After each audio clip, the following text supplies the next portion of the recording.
భీమ్, పుస్తకాలకు ఎక్కడైనా ఇల్లుంటుందా?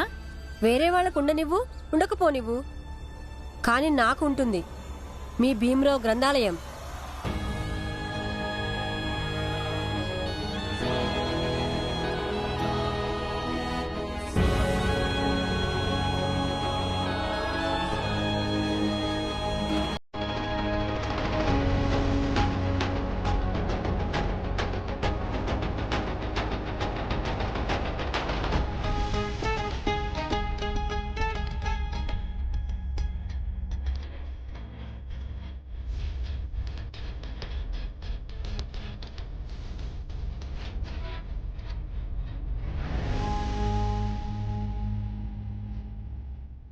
భీమాబాయ్, ఓ పని చేద్దాం.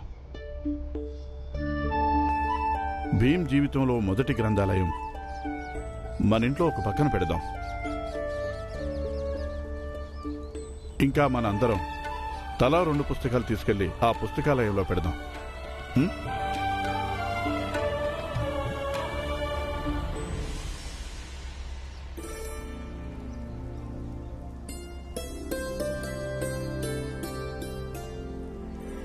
మీరందరూ ఈ పుస్తకాలన్నింటినీ కింద పెట్టండి, నేను స్వయంగా సర్దుకుంటాను. ఒక్కడివే సరే, కానీ ఇన్ని పుస్తకాలు ఒక్కడివే సర్దడానికి చాలా సమయం పడుతుంది భీమా. అమ్మా, ఎంత సమయం పట్టినా సరే నేనే సర్దుకుంటాను. భీమాబాయ్, వాడిని పుస్తకాలతోనే కలిసి ఉండనివ్వు. ఉండనిస్తాను.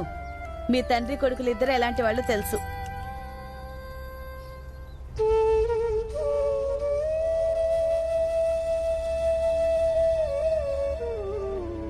బాబు ధ్రువ,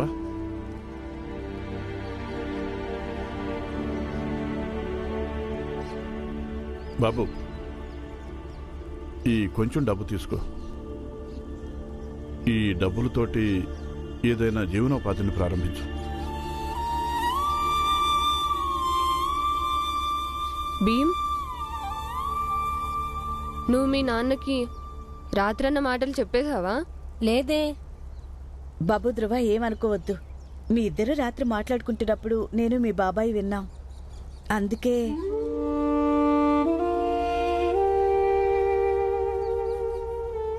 డబ్బులు తీసుకో బాబు. ధన్యవాదాలు బాబాయ్, కానీ నేను మీ దగ్గర డబ్బులు తీసుకోలేను బాబాయ్. అప్పు అనుకుని తీసుకో. ఎప్పుడు సంపాదించడం మొదలు పెడితే అప్పుడు తిరిగిచ్చే. అవును ధ్రువ, తీసుకో. ఇప్పుడు నువ్వు మా కుటుంబంలో ఉన్న అందరిలో భాగమే కదా. ధ్రువ, ఇంతకీ నువ్వే పని చేస్తావు? నేను చెప్పులు బూట్లు కుడతాను, ఇంకా పాలిష్ చేస్తాను. వద్దు,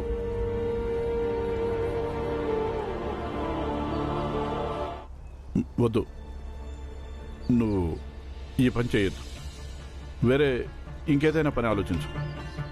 కానీ ఎందుకు బాబాయ్? అది ఎందుకంటే బాబు, నువ్వు ఈ పని చేస్తే ఈ గ్రామస్తులు మళ్ళీ లేనిపోని సమస్యలు సృష్టిస్తారు. ఇంకా లోకలు ఇలాగే అనుకుంటారుగా, భీమ్ ఇంకా భీమ్ కుటుంబం తన స్నేహితుడితో అదే పని చేయిస్తున్నారని. మాలాంటి చిన్న జాతి వాళ్ళు చేసేది, దానివల్ల వాళ్ళు అవమానకరంగా ఫీల్ అవుతారు బాబు. తర్వాత ఇంకో కొత్త తతంగం మొదలు పెడతారు. అవును ధ్రువ, కోరికోరి సమస్యలు తెచ్చుకోవడం ఎందుకు చెప్పు? అవును, ఈ విషయం గురించి వీళ్ళు ఎంత రచ్చరచ్చ చేస్తారో చెప్పలేము. మీరు చెప్పేది నిజమే. నా కారణంగా వాళ్ళు అనవసరంగా మీ మీద నిందలు మోపుతారు.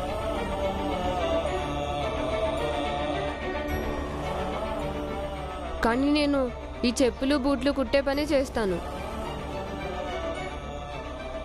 ఎందుకంటే వాళ్ళందరూ నాకు దహన సంస్కారాలు చేసేశారు. ఈ కొత్త మనిషి ఇప్పుడు ధ్రువ సత్పాల్. వీడు తనకి నచ్చినట్టు బ్రతుకుతాడు. వాళ్ళు పెట్టిన నియమాన్ని తుంగలో తొక్కుతాడు. కానీ ఈ పనులన్నీ నేను ఇక్కడి నుండి చేయను. నేను నా గుడిసెని మీ ఇంటికి దూరంగా తీసుకెళ్లి ఎక్కడైనా వేసుకుంటాను. ఇంగ్లీష్ ఆఫీసర్ చెప్పిన పాయింట్ చాలా బాగుంది. ఒకవేళ మనం మన జాతి వాళ్ళని జాతి బహిష్కరణ చేస్తూ ఉంటే అప్పుడు మన బలగం తగ్గిపోతుంది. అందుకని నేను అనుకుంటున్నాను, ఇప్పుడు మనం వాళ్ళ సమైక్యతను దెబ్బతీయాలి. దాంతో వాళ్లలో చీలికలు వస్తాయి. అప్పుడు వాళ్ళు బలహీనపడిపోతారు. అవును, ఈ ఉపాయం చాలా బాగుంది. ఏదో ఒక రకంగా మనం వాళ్ళని విడగొట్టడంలో సఫలమైతే చాలు. ఆ తర్వాత వాళ్ళంతటి వాళ్ళే బలహీనులు అయిపోతారు. సీటు గారు, మనం ఇప్పుడు ఎలాంటి వాడిని పిలిపించామంటే అవ్వడానికి వాడు వాళ్ళ జాతి వాడే, కానీ పని చేసేది మన కోసం. చూడు ధ్రువ, నువ్వు మమ్మల్ని నీ వాళ్ళు అనుకోకపో, కానీ ఆ రెండు భావాలు ఎప్పటికీ ఒక దగ్గర ఉండవు. చూడు ధ్రువ, నువ్వు మా ప్రపంచంలోకి రావడం వలన నీ కారణంగా మాకు అనుకోని సమస్యలు ఎన్నో ఎదురవుతాయి. భీమా, ఏంటి నువ్వు అలా మాట్లాడుతున్నావు? పెరుగుతాయేంటి? పెరిగినాయి.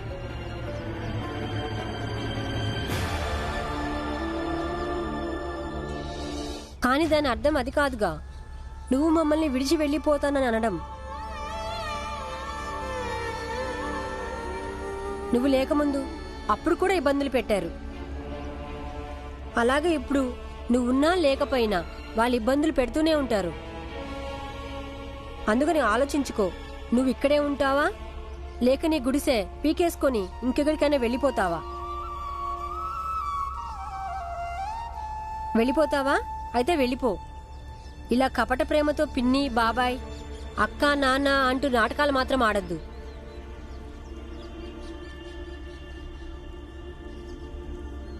నన్ను క్షమించరా భీమ్, ఎందుకంత కోపం తెచ్చుకుంటావు?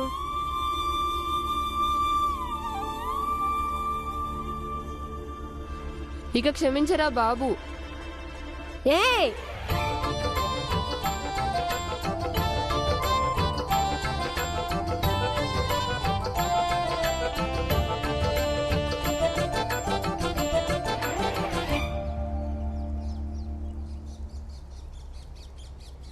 ఆగాగు, అక్కడే ఉండు. నువ్వు పురంజన్ వాళ్ళ తమ్ముడివి కదూ? అవును. నీ పేరేంటి? నిరంజన్. ఆహాహాహా. నీ భార్య జబ్బుతో ఉంది కదూ? పురంజన్ డబ్బులు సంపాదించడానికి బొంబాయి వెళ్ళాడు, కానీ నీకేమో సహాయం చేయడు.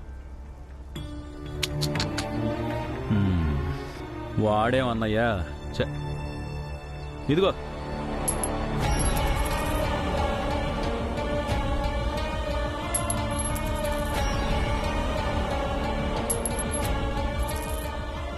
డబ్బు తీసుకో, నీ భార్యకి వైద్యం చేయించుకో. అరే తీసుకో, ఉచితంగా ఇవ్వడం లేదు. దీనికి బదులుగా నువ్వు మా కోసం పనిచేయాలి. గెలుపు ఓటముల గురించి బాగా మాట్లాడతావుగా భీమరావు. ఇప్పుడు చూస్తాను నువ్వు ఎలా గెలుస్తావో. నీ అన్నయ్య పురంజన్కి ఒక మిత్రుడున్నాడు, రామ్జీ. నీకు తెలుసా అతను? నీకు ఇది కూడా తెలుసుంటుంది కదా, ఆ రామ్జీ సత్పాల్ ఇంకా అతని కొడుకు భీమ్రావ్ వాళ్ళ మాటలతో మీ జాతి వాళ్ళని బాగా రెచ్చగొడుతున్నారు. మీ జాతి వాళ్ళు మా వాళ్ళని ఇబ్బంది పెడుతున్నారు. నువ్వు ఎక్కువేం చెయ్యక్కర్లేదు. మేము ఏ పని చెప్తామో అదే చెయ్యాలి. రామ్జీ సత్పాల్ కుటుంబానికి నువ్వు తెలుసా? ఏదో కొద్దిగా. నువ్వు పురంజనుకి తమ్ముడు కదా, అందుకని నువ్వు ఏది చెప్పినా నీ మాటలు నమ్మేస్తారు వాళ్ళు. నాకు అవసరమైతే ఇంకా డబ్బులు ఇస్తారుగా. తెలివైనడు, సులభంగా అర్థం చేసుకున్నావు. చాలా డబ్బులు ఇస్తాను, చాలా. నువ్వు మా పనులు చేస్తుండాలంతే. మేము నీకు డబ్బులు ఇస్తూ ఉంటాం. తీసుకో.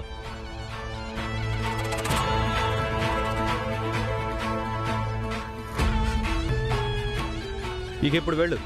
ఎప్పుడు పని ఉంటే అప్పుడు నీకు చెప్తాం.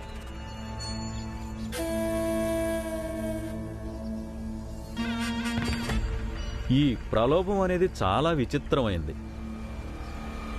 ఎక్కడ ప్రలోభం అనే చెదలు పడుతుందో అక్కడంతా డొల్లే.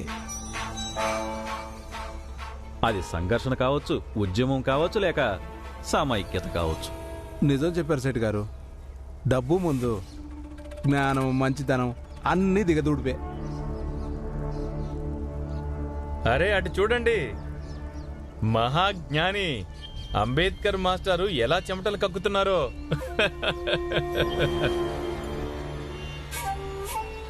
గురువు గారు, జ్ఞాని గురువు గారు, ఎక్కడికి వెళ్తున్నారు? మరో విద్యాలయానికి. ఇక చదువు అక్కడే చెప్తాను. అయ్యో గురువుగారు, మీరు అసలు ప్రశాంతంగా ఇంట్లో ఎందుకు కూర్చోరు? ఇలా పిచ్చివాడిలాగా చదువు చెప్తానని ఎందుకు అటు ఇటు తిరుగుతూ ఉంటారు మీరు? వదిలేయండి శెట్టి గారు, ఈ పిచ్చితనం మీకు ఇప్పట్లో అర్థం కాదులే. అయితే అర్థం చెయ్యండి గురువు గారు, అసలు ఈ చదువు అంటే ఏంటి చెప్పండి. గురువుగారు, మీరు పట్నం వెళ్తున్నారా? నన్ను కూడా మీ వెంట తీసుకెళ్ళండి. నువ్వు పట్నం వచ్చి ఏం చేస్తావు? అది నేను చెప్పులు బూట్లు కుట్టడానికి కావాల్సిన సామాన్లు కొనుక్కోవాలండి. వాటి నువ్వేం చేసుకుంటావురా? గురుగారు, మీరు వీళ్ళతో మాట్లాడరండి. అప్పటిదాకా నేను అక్కడ మీకోసం ఎదురు చూస్తుంటాను. శెట్టి గారు, చదువు వల్ల ఏం లాభమో అది మీకు అర్థం కాదు కానీ ఖచ్చితంగా ఒకటి అర్థం అవుతుంది. మీరు గనక మీ అబ్బాయికి చదువు గొప్పతనం గురించి చెప్పుంటే ఈరోజు వాడు ఇలా చెప్పులు కొట్టడం గురించి మాట్లాడేవాడు కాదు.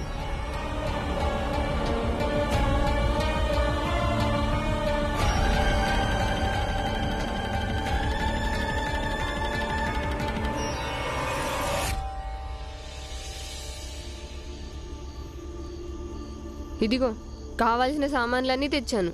రేపు నా దుకాణం ప్రారంభోత్సవం. రేపటి నుంచి ధ్రువ సత్పాల్ ఒక మంచి పనివంతుడవుతాడు. బాలా అన్నయ్య, రేపటి నుంచి రోజువారీ సంపాదనలో ఒక భాగం నేను బాబాయ్కి తిరిగి ఇచ్చేస్తాను. అప్పుడు అప్పు తీరిపోతూ ఉంటుంది. రేపు మొదటి రోజేగా. నువ్వు ఎప్పుడైతే ఎక్కువ డబ్బులు సంపాదిస్తూ ఉంటావో అప్పుడు తిరిగివ్వు. లేదు బాబాయ్, మా అమ్మ చెప్పేది ఒకరికి అప్పు ఉండటం మంచిది కాదని. ఇంకా నేను అప్పు కారణంగా ఎన్నో జీవితాలు నాశనం అవ్వటం చూశాను. అది కాక నేను ఇప్పుడు స్వేచ్ఛగా ఉండాలి. ధ్రువ, బాగా పెద్ద మాటలు నేర్చుకున్నావు నువ్వు. రండి, వంట అయిపోయింది, అందరూ తిందిరుగాని. ధ్రువ బాబు, నువ్వు ఇక్కడే తిను. వద్దు బాబాయ్. ధ్రువ, ఎక్కువ మాట్లాడద్దు, పద. ధ్రువ, భోంచేయడానికి రా. మీ అందరూ తొందరగా పనులు ముగించుకొని రండి.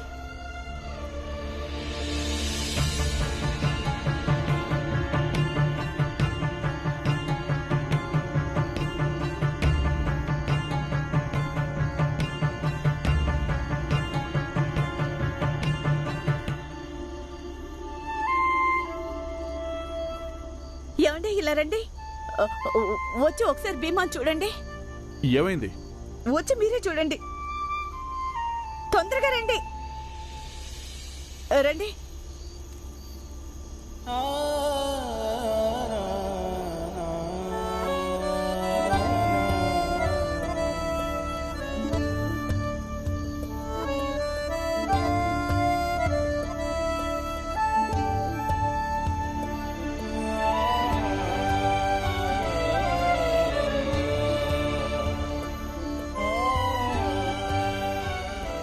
చూడండి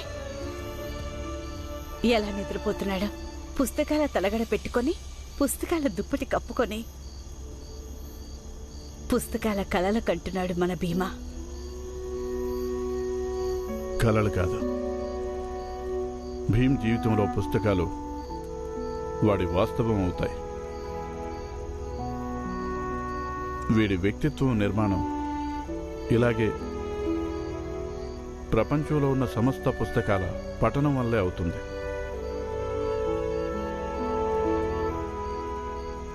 పుస్తకాలే వీడికి నేస్తాలవుతాయి. పుస్తకాలే వీడి శక్తి. భీమబాయ్, వీడినిప్పుడు పుస్తకాలతో పాటే పడుకొనిద్దాం. దానివల్ల వీడికి చాలా ఆనందం కలుగుతుంది. ఎప్పుడెప్పుడు సేట్ గారు లాంటి మనుషులు వీడి దారికి అడ్డుపడతారు అప్పుడల్లా ఈ పుస్తకాల మధ్యలో నుంచే వీడు తన మార్గాన్ని తెలుసుకుంటాడు. నాకు నమ్మకం ఉంది. పదండి, భోజనం వడ్డిస్తాను. అప్పటిదాకా వీళ్ళు పడుకోనివ్వండి.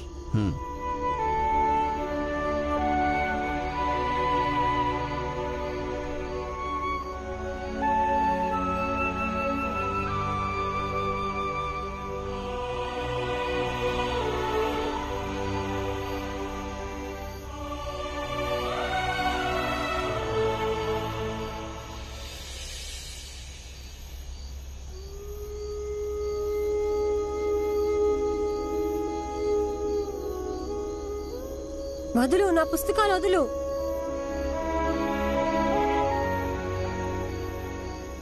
నాన్న, నువ్వా? ఎవరో అనుకున్నాను.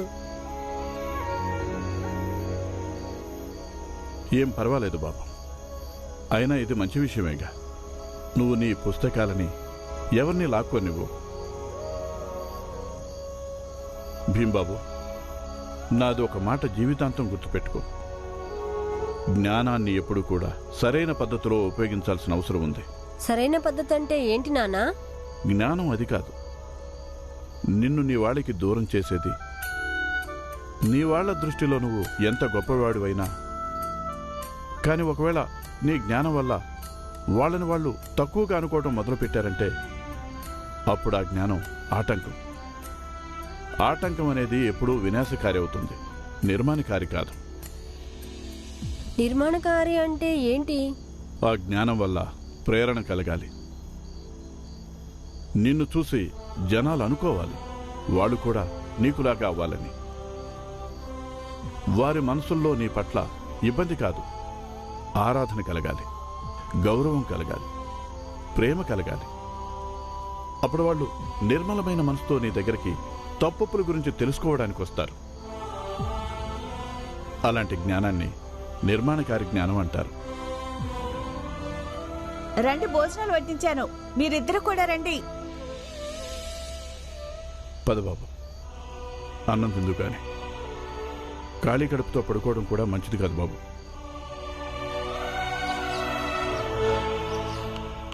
చిరిగిన చెప్పులు బూట్లు కుడతాను, పాలిష్ చేస్తాను.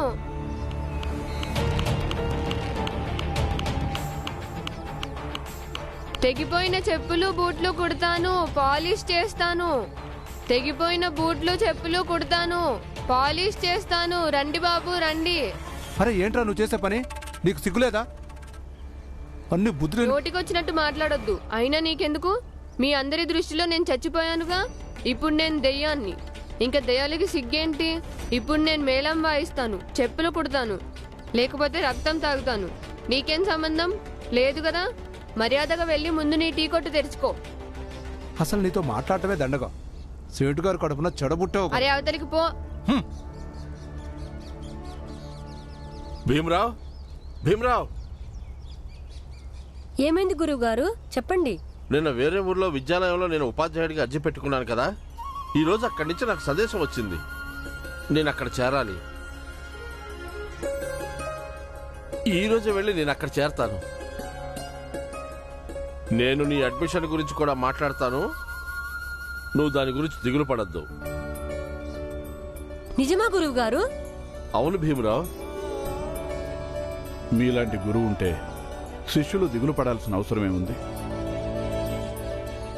గురుగారు, గురుగారు, చెప్పులు ఇవ్వండి, పాలిష్ చేస్తాను.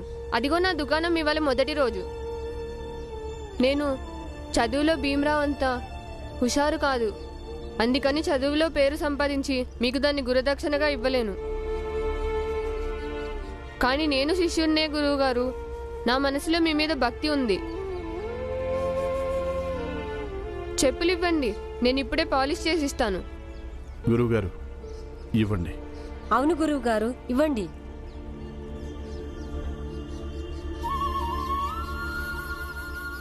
దీని మీద పెట్టండి.